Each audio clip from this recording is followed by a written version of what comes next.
नमस्कार साथियों, आपका दोस्त, आपका भाई, आपका साथी, संतों का चरणों का दास, मैं कन्हैया शर्मा। धर्म की यात्रा में आज मैं ऐसे विलक्षण त्यागी तपस्वी गुप्त संत के दर्शन करवाने वाला हूँ जो कच्ची कुटियों में नहीं, नॉर्मल गुफाओं में नहीं, पताल गुफाओं यानी ज़मीन के अंदर, वहाँ आम आदमी पहुँचना बड़ा मुश्किल है। जैसे आप देख पा रहे हो, अभी हम रस्सी के पकड़ के चलेंगे जहाँ कोई रास्ता भी नहीं है, इतने कठिन रास्ते में। और वहाँ संत रहते हैं और भगवान के, नारायण के भरोसे, ईश्वर के भरोसे, महादेव के भरोसे वहाँ पर सब उनके आकाशवर्ती से रहते हैं। और ये 12 महीने हिमालय में रहते हैं। जैसे मैं बता दूं, गोमुख गंगोत्री में रहते हैं, 12 महीने बर्फ़ों में रहते हैं। अभी 13 वर्षों से यहाँ रह रहे हैं, कंटिन्यू 12 महीने कंटिन्यू रहते हैं। उनके दर्शन और सत्संग लेंगे और आपको हमारा धर्म की यात्रा के सफ़र का आनंद लेना। आज हमारा रास्ते में हो सकता है 2 मिनट ज़्यादा लग जाए, वीडियो कुछ शूट कर पाए नहीं कर पाए। रास्ता भी देख लो कितना खतरनाक है, इतना खतरनाक है कि रास्ते में कोई सीढ़ी नहीं, रास्ता नहीं है, फिर भी हमें चलना है। हम कोशिश करेंगे कि हमें शाबाश शाबाश रास्ता मिल जाए। रुक रुक के जाएंगे, आराम आराम से जाएंगे, धीरे धीरे।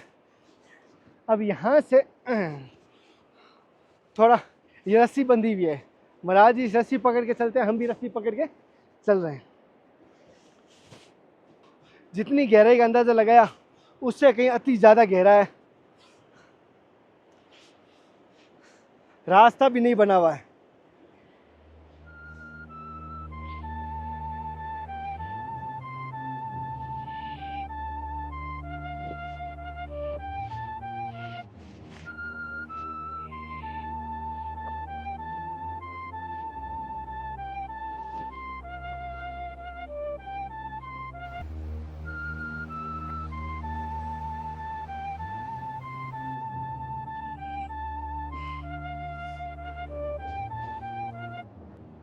साथियों, जैसे आप देख पा रहे हो, इतने संघर्ष के साथ आए। रास्ते की वीडियो थोड़ा सा कम दिखा पाएंगे, लेकिन रियल में पताल गुफा है। ठीक हमारे सामने गंगा मैया गई है, जैसे आप देख पा रहे हो, पीछे ठीक गंगा मैया है।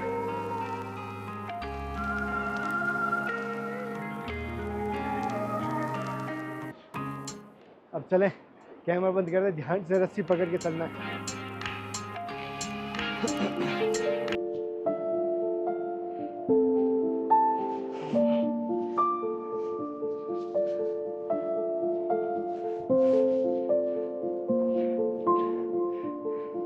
साथियों, किस संघर्ष के साथ मैं यात्रा कर रहा हूँ आप देख पा रहे हो।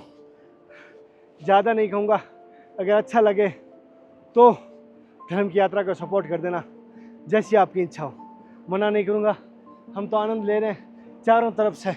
आप देख पा रहे हैं, यात्रा हमारी है, आनंद हम ले रहे हैं,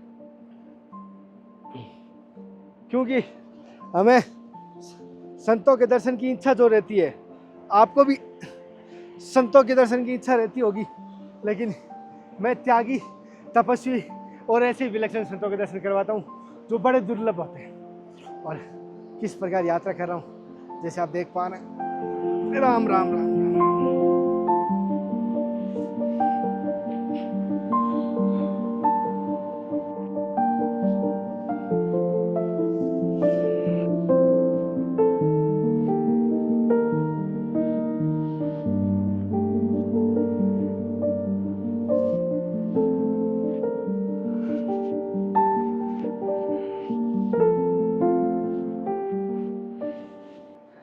साथियों, जैसे आप देख पा रहे हो, वो महाराज जी की गुफा के मैं दर्शन करवा रहा हूँ आपको। वहाँ पर महाराज जी की जो गुफा है,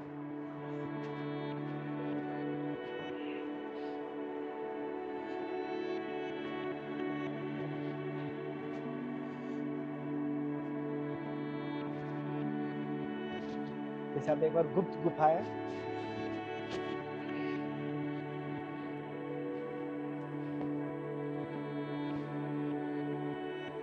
ये बहुत बड़ी गुफा है, इधर से दिखाना, बहुत बड़ी गुफा है। आराम से देख दीजिए, साइड से मिले।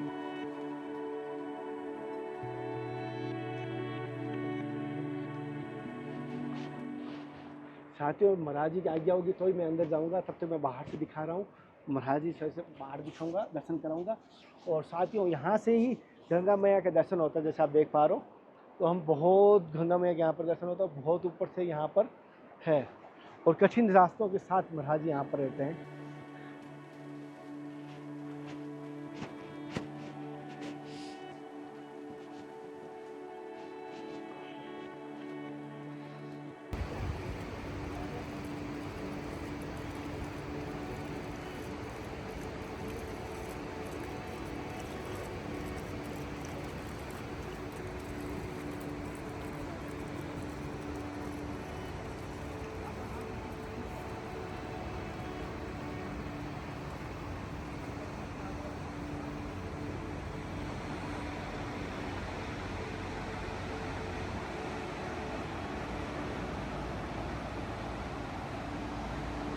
पहले तो मेरी तरफ से, समस्त भक्तों की तरफ से आपके चरणों में साक्षात दंडवत प्रणाम स्वीकार।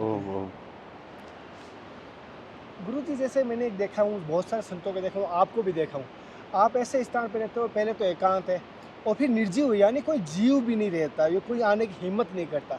बहुत ऋषि मुनियों को देखा हूँ, योगियों को देखा हूँ, एकांत में जाते हैं। असलियत में एकांत ढूंढने का कारण क्या है? और कहीं कहीं संत कहते हैं एकांत तो मन के अंदर भी है, तो ये भ्रमित हो जाता हूँ मैं स्वयं। दास बताइए थोड़ा सा।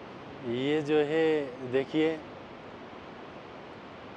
अंदर की एकांत को प्राप्त करने के लिए व्यक्ति को जो है बहुत सारे विचारें होती है और बहुत मतलब संस्कार, पूर्व जन्म का बहुत सारे संस्कार होते हैं। तो क्या होता है कि जब तक बाहर की जो है बिखराव से आदमी एकत्र होकर के एक जगह पे स्थिर नहीं होता है, तब तक जो है उसके अंदर की एकांत की अनुभूति नहीं होती है। अच्छा। तो इसीलिए प्रारंभिक साधक के लिए, साधना प्रारंभ करने के लिए, वो अंतस्थित जो दिव्यात्माएं हैं उनको पहचानने के लिए बाहर की सारी चीज़ों की आवरण को हटा करके अंदर की आवरण में प्रवेश करना है। तो इसीलिए जो है ऐसे स्थान पे कोई किसी से ज़्यादा, किसी के विचार के साथ ज़्यादा टकराव नहीं होगा। और नहीं तो जो है समाज में रह करके क्या कि विभिन्न विचारों के साथ सामना करना पड़ता है।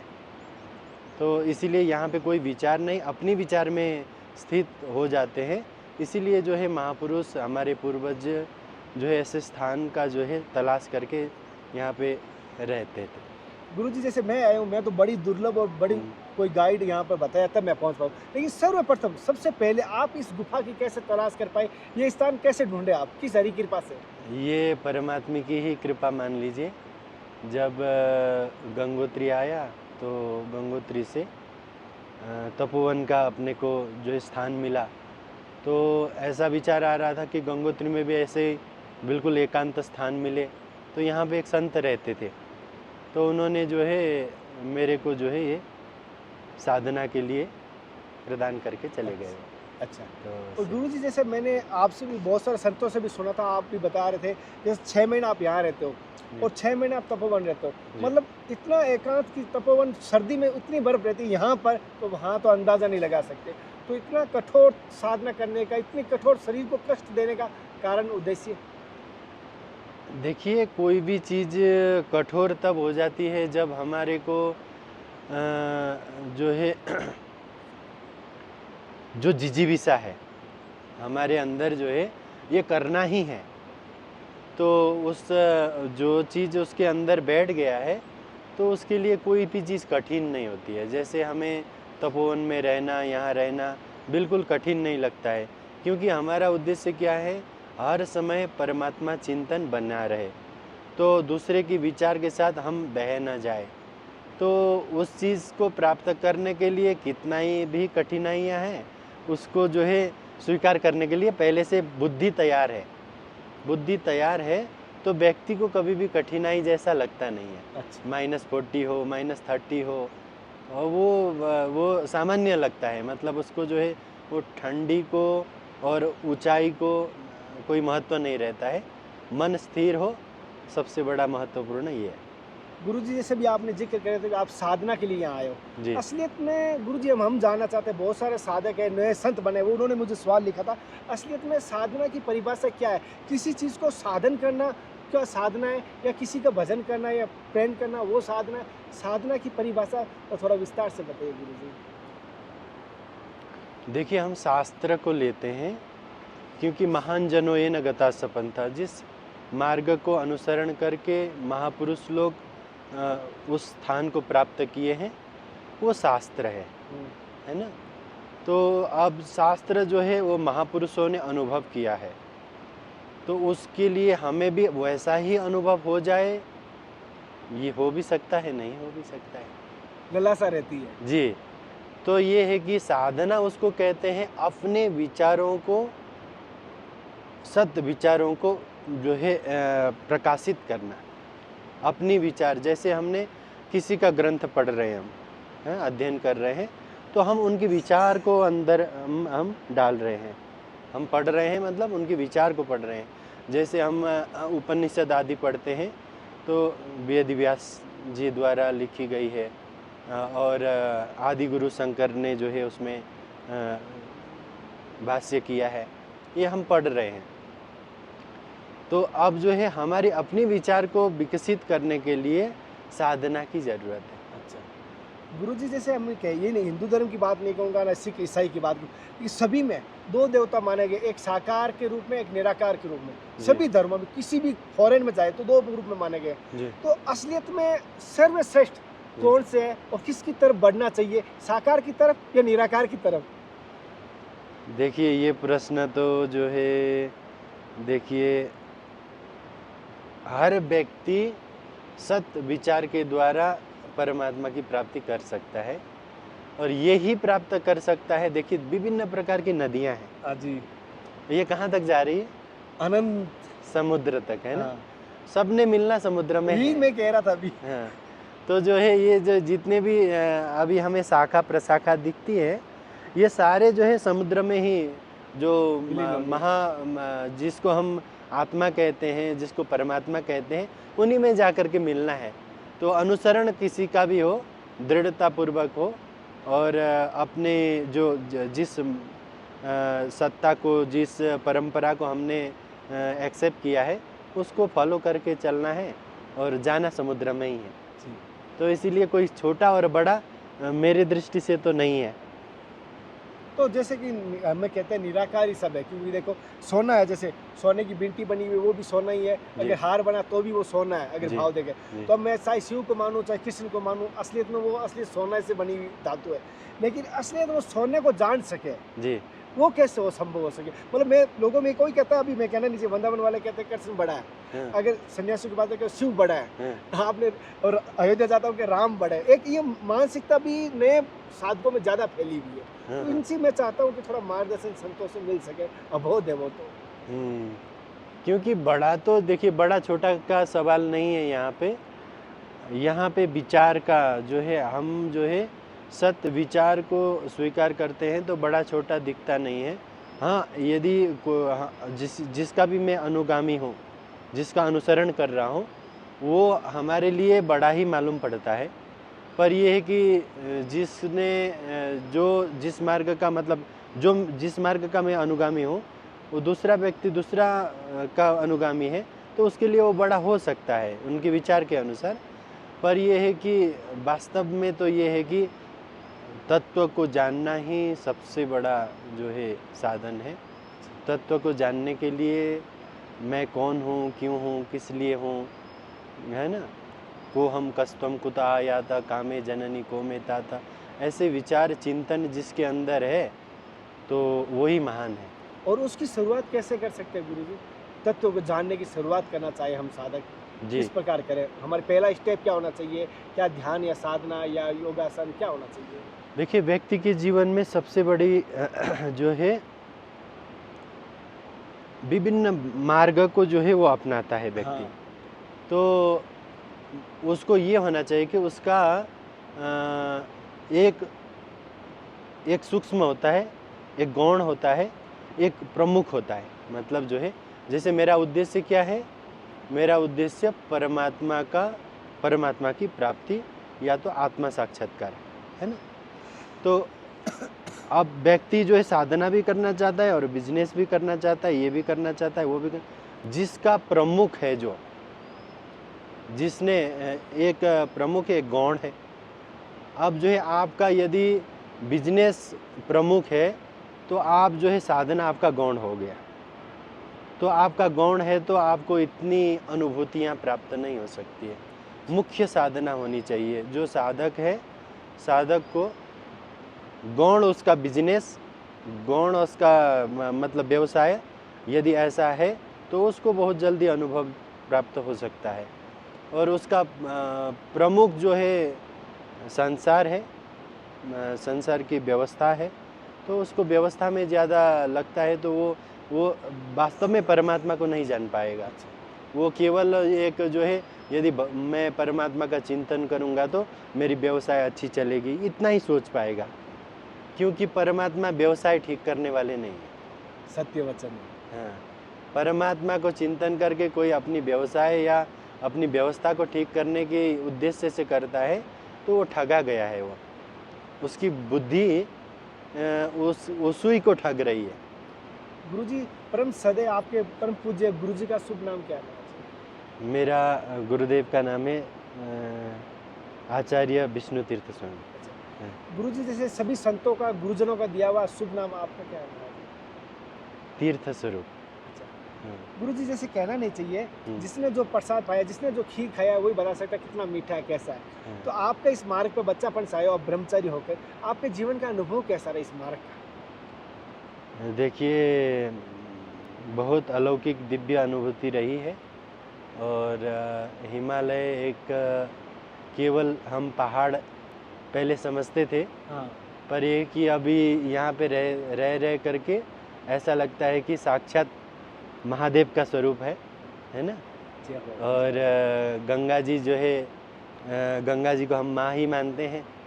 मानते क्या, गंगा जी माँ ही है। नित्य दर्शन हो रहे हैं आपके तो और माँ की गोद में बैठे हैं और महादेव के जो है उसमें रह रहे हैं और बहुत अच्छी अनुभूति है, बहुत आनंद है। और व्यक्ति को साधना को समझने के लिए, साधना पथ में अपने विचार और बुद्धि को लगाने के लिए हिमालय का संग जरूरी है। जरूरी इसका। मैं गुरुजी देखा हूँ इसको, हिमालय को मन मोहिनी को तो गलत नहीं है। मैं चौथी 5 बार आया हूँ और ऐसा लगता है महीनों महीने रुक जाता हूँ, पता ही नहीं चलता कभी। इतना मन मोह लेता है कि यही रुक जाता है। ये साधना पता नहीं ज़्यादा होती है। नीचे से मेरी यहाँ नीचे अगर 5 माला और यहाँ 11-25 हो जाती है, पता ही नहीं चलता। ये एक चीज़ मैंने यहाँ का देखा है गुरुजी। गुरुजी, एक चीज़ मैंने आपसे जानना चाहता हूँ। जैसे आप महादेव के इष्ट रखते हो, मैं महादेव का अपना मानता हूँ कि मैं भक्त हूँ, लेकिन निमित्त मात्र महादेव को कैसे प्रसन्न कर सकते हैं? जैसे अब हम मानसिक की पूजा कर पाता हूँ, सही बता रहा हूँ, मैं इतनी व्यवस्था नहीं रहती, धर्म की यात्रा कर रहा हूँ तो मैं सुबह सुबह मानसिक पूजा कर पाता हूँ। मेरे पास इतने बिलपत्र इतनी नहीं होते अभिषेक, तो मानसिक जब माला करता हूँ ये सोचता हूँ ये अभिषेक कर रहा हूँ, ये इस प्रकार चंदन लगा। बताइए थोड़ा। देखिए, महादेव को प्रसन्न करने के लिए देखिए पुष्पदंताचार्य करके एक जो है महादेव के बहुत बड़े उपासक थे, तो वो जो है स्तुति कर रहे थे। तब महादेव ने वो स्तुति करते हुए कहा, महिम्नः पारम ते परम विदुषो यद्य सदृश स्तुतिर्ब्रह्मादीनाम अपि तदवसन्नास्त्वयि गिरा। इस वाणी से जो है ब्रह्मा जी भी आपकी स्तुति नहीं कर पाए। अच्छा। तो महादेव प्रकट होकर के कहे कि आपको पता है ब्रह्मा जी आदि भी स्तुति नहीं कर पाए, तो आप क्या कर पाओगे? तो पुष्पदंताचार्य जी ने उत्तर दिया, मधुस्फीता वाचा परमम अमृतम निर्मितवतः। देखिए, मैं आपको प्रसन्न करने के लिए स्तुति नहीं कर रहा हूँ। आपकी स्तुति करता हूँ तो मधुस्फीता वाचा, मेरे वाणी में कोई किसी ने मधु शहद घोल दिया ऐसा लगता है। इसीलिए मैं अपनी जो है इतना मुंह में शहद घोला जैसा लग रहा है, इसीलिए जो है मैं स्तुति कर रहा हूँ। तो देखिए, परमात्मा को स्तुति करके, भोग लगा करके, उनकी पूजा करके परमात्मा को प्रसन्न करता हूँ, ऐसा विचार किसी को आता है तो भी मान लीजिए वो व्यक्ति जो है महादेव की असीम शक्ति को नहीं पहचान रहा है, क्योंकि उनको ये सारी आडंबरों की आवश्यकता नहीं है। अच्छा। सबसे बड़ा महादेव को प्रसन्न करने का जो है आत्मा साक्षात्कार करना ही उनको मतलब उनको बहुत प्रसन्न करना है। हम जीव जो है जो है स्थूल तत्व जो है साक्षात परमात्मा है, उनको हम पहचानते हैं, उनको समझ लेते हैं, तो समझना ही उनकी सबसे बड़ी तप है। तो व्यक्ति जो है आराधना, साधना आदि से जो है पूर्व जन्म के संस्कार, मन का मलिनता नष्ट हो जाती है, पर एक ही आत्म साक्षात्कार नहीं होती है। अच्छा, तो इसीलिए आराधना करना चाहिए, पर आराधना से ऊपर उठ करके मतलब आत्म साक्षात्कार की मतलब जो है जैसे उसमें कहा है ना, मोक्षों में भूयात दृढ़ इच्छा मुमुक्षा। तो हमारी जो है परमात्मा में हमारी रति मति विलीन हो जाए, ऐसा चिंतन करने वाला व्यक्ति ही परमात्मा का सबसे बड़ा उपासक है। गुरुजी माफ़ी चाहता हूँ, एक मैं लास्ट में एक चीज़ जानना चाहता हूँ। सभी की इच्छा होती है, आपकी भी शायद इच्छा हुई है, गुरु को प्रसन्न करना। हर शिष्य के एक जीवन में इच्छा होती है, गुरु को प्रसन्न करेंगे तो कुछ हमें शिक्षा के रूप में, आशीर्वाद के रूप में या कुछ मिलेगा। तो गुरु को कैसे प्रसन्न कर सकते हैं? आपने गुरु को कैसे प्रसन्न किया? देखिए, मेरी दृष्टि से तो गुरु को प्रसन्न करने का, गुरु के कहे हुए रास्ता को कभी भी जो है हर क्षण प्रतिपल जो है उसका चिंतन करना है, गुरु को प्रसन्न करना है। अच्छा, उनकी वाक्य का संरक्षण करना, संवर्धन करना, और यदि आप में सामर्थ्य है तो प्रचार करना। गुरु जी जैसे आपके सानिध्य में कभी आपके शिष्य भगत आते हैं, और जैसे अब धर्म की यात्रा में लाखों लोग हैं, उसमें से हजारों लोग, या कह सकता हूँ 50,000 लोग बाहर से भी जो इंडिया नहीं आ पाते, वो भी जुड़े हुए हैं। तो आप उन्हें हमें क्या मार्ग देना चाहेंगे? क्या आपके जीवन के हमें उनके जीवन उद्धार भी हो जाए और गृहस्थ जीवन भी जी सके और आध्यात्मिक जीवन का भी आनंद ले सके, जैसे दोनों जीवन, तो आप क्या मार्गदर्शन देना चाहेंगे जो इस स्थानों पर नहीं आ सकते? हाँ हाँ हाँ, देखिए, परमात्मा सर्वव्यापक है और हर जगह है। ऐसी जगह नहीं है जहाँ पे परमात्मा नहीं है। वो हम जिस प्रकार से उनको पुकार करते हैं, प्रार्थना करते हैं, उसी प्रकार से वो जो है उनकी कल्याण भी करते हैं। तो हर व्यक्ति को जो है कुछ समय निकाल करके जो व्यक्ति भी जो जिस कार्य में लगा हुआ है, उस कार्य को भी करते हुए परमात्मा का चिंतन करता रहता है, तो एक दिन न एक दिन उसका विचार में परिवर्तन आ जाएगा, और जो है ये आध्यात्मिक जो अलौकिक शक्ति है उसके बारे में जानने की जिज्ञासा जागृत हो सकती है। इसीलिए जो है कहीं भी है, किसी भी परिस्थिति में है, परमात्मा का स्मरण करते रहें, अच्छा, समय निकाल कर। जी, गुरु जी, धर्म की यात्रा के माध्यम से जो मैं मार्ग चल रहा हूँ, जैसे कि धर्म, संतों के दर्शन भी हो जाए, सत्संग, तो धर्म की यात्रा चली, ये जो मैं कार्य कर रहा हूँ सही दिशा में हूँ, तो मुझे थोड़ा मार्गदर्शन बताइए। बहुत अच्छा है, बहुत अच्छा है। इसी से जो है लोगों में जागृति पैदा हो सकती है। ये बहुत अच्छा कार्य है। और जिनको ये देखिए, कोई भी चीज़ है ना, हमारी रुचि भी होनी चाहिए, तभी जा कर के सफलता प्राप्त आनंद भी होता आता है। है उसका। हाँ, तो किसी को भोजन कराने की बहुत अच्छा मतलब वो है, तो वो जो है अन्न क्षेत्र चलाए तो वो बहुत अच्छा कर सकते हैं, है ना। किसी को परमात्मा ने जो है धर्म के कार्य करने के लिए प्रेरित किया है, तो प्रेरणा को बहुत आगे बढ़ाए, तो वो बहुत अच्छा, बहुत लोगों की जो है जीवन को दिव्यता में परिणत कर सकते हैं। गुरु जी, जैसे सेवा, भजन का मोह और सेवा करें, क्या भगवान की प्राप्ति हो जाती है? जरूर, सेवा ही परमो धर्म। और जो है उससे क्या है ना, पूर्व जन्म के संस्कार आदि नष्ट हो जाते हैं, जिनके कारण परमात्मा का चिंतन करने का व्यक्ति में जो है जिज्ञासा जागृत हो जाती है, जिसके कारण जो है उसकी जिज्ञासा ही तो सब कुछ कराती है। जी जी जी। तो जिज्ञासा उत्पन्न हुआ, किसी को सेवा से हो रहा है, जिनके पास अथाह संपदा है तो वो अर्थ से करे, जिसके पास जो है बौद्धिक क्षमता है तो वो जो है विचारों से सेवा करें संसार का। क्योंकि संसार क्या है ना, संसार एक परमात्मा का अंश है, परमात्मा का ही एक जो है जीव जितने भी हैं परमात्मा के अंश हैं। परमात्मा का अंश होने के नाते हम सब एक हैं। स्थूल दृष्टि में देखा जाए तो माता पिता हमारे इस शरीर के देने वाले हैं, है ना। शरीर उनसे हमें प्राप्त हुआ, पर यह कि जितने भी माता पिता एक व्यक्ति को पैदा कर सकते हैं क्या परमात्मा की कृपा के बगैर। तो स्थूल में देखा जाए तो ये शरीर को देने वाले साक्षात परमात्मा ही है। परमात्मा होने के नाते सभी जो है जितने भी जीव हैं संसार में सभी अपने हैं। महाराज जी गलती हुई सत्संग में, मुझे माफ़ कर देना। बहुत में साथियों जैसे महाराज जी सत्संग ली एकांत के बारे में, ध्यान के बारे में और साधना के बारे में जीवन का अनुभव भी बताया। महाराज जी के एकांत के कुटिया के दर्शन भी करे। अगर मैं कोई भावुक हो जाता हूँ क्योंकि मुझे पता नहीं चलता जब ऐसी चर्चा चलती है भगवान की सत्संग की, तो आध्यात्मिक जीवन सोचता हूँ कितना भाग्यशाली हूँ। सबसे सुखी मैं हूँ कि संतों के दर्शन भी हो रहे, सेवा भी। दुनिया में सबसे सुखी कौन है? जो संतों का सानिध्य प्राप्त कर रहा है, वो मेरी नज़रों में जीवन में सबसे सुखी। कोई कहता है मैं धनवान सुखी, राधा सुखी, मैंने देख लिया कोई सुखी नहीं है संतों के अलावा। तो आज की सत्संग आपको कैसी लगी मुझे ज़रूर बताना। ऐसे ही आपको लगातार संतों के दर्शन करवाता रहूँगा।